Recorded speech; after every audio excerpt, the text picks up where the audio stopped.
Hi guys, ఈ వీడియోలో వచ్చేసి నేను షాద్నగర్ టౌన్ అనేది వెళ్తున్నాను. షాద్నగర్ టౌన్ వచ్చేసి చాలా బాగా డెవలప్ అయిపోయింది. ఎందుకంటే మున్సిపాలిటీలోకి వచ్చేసినాక చాలా మంది ఇక్కడ కన్స్ట్రక్షన్ చేసుకుంటూ చాలా వరకు రెసిడెన్షియల్ ఏరియాగా మారుతుంది. షాద్నగర్ టౌన్ లోపలనే ఒక మంచి ప్రాజెక్ట్ వచ్చిందంటే చూడడానికని వచ్చాము.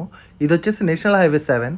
ఈ 7 నుంచి మనకు 800 మీటర్స్ లోనే మన ప్రాజెక్ట్ అనేది ఉంది. ఈ ప్రాజెక్ట్ వచ్చేసి మనకు బస్ స్టాప్ నుంచి 2 minutes డ్రైవ్ మాత్రమే అండ్ రైల్వే స్టేషన్ నుంచి 4 minutes డ్రైవ్ మాత్రమే. ఈ ప్రాజెక్ట్ వచ్చేసి DTCP approved with RERA and municipality లోపలికి వస్తుంది. టౌన్ లోపలనే ఉంది కాబట్టి హైవే నుంచి లోపలికి వచ్చేటప్పుడు ఈ బిల్డింగ్స్ కి బ్యాక్ సైడ్ మన ప్రాజెక్ట్ ఉంటుంది. ఆ బిల్డింగ్స్ ఉన్నది వచ్చేసి phase 1 అండ్ ఈ ప్రాజెక్ట్ వచ్చేసి phase 2. సైట్ లొకేషన్ వచ్చేసి నాకు చాలా బాగా నచ్చింది అండ్ ఇమీడియట్లీ నేను నా క్లయింట్ కి కాల్ చేసి చెప్పేశాను. Electricity, water lines, under ground drainage system, CC roads నా బ్యాక్ సైడ్ షాద్నగర్ టౌన్ కూడా కనిపిస్తుంది. నేను నా క్లయింట్ కి వీడియో కాల్ లో చూపించాను అండ్ ఇమీడియట్లీ ఒక ప్లాట్ అనేది చూసి పెట్టు అని చెప్పాడు. మీకు కూడా ఒక మంచి ప్రాపర్టీ కావాలనుకుంటే ఫాస్ట్ రిటర్న్స్ తోటి కాల్ చేయండి కింద ఉన్న నెంబర్ కి. నాకు ఎలా అయితే ప్రాపర్టీ నచ్చిందో క్లయింట్ కూడా చాలా బాగా నచ్చి నెక్స్ట్ డే సైట్ కి వచ్చి ప్లాట్ అనేది బుక్ చేసుకున్నాడు. Thank you.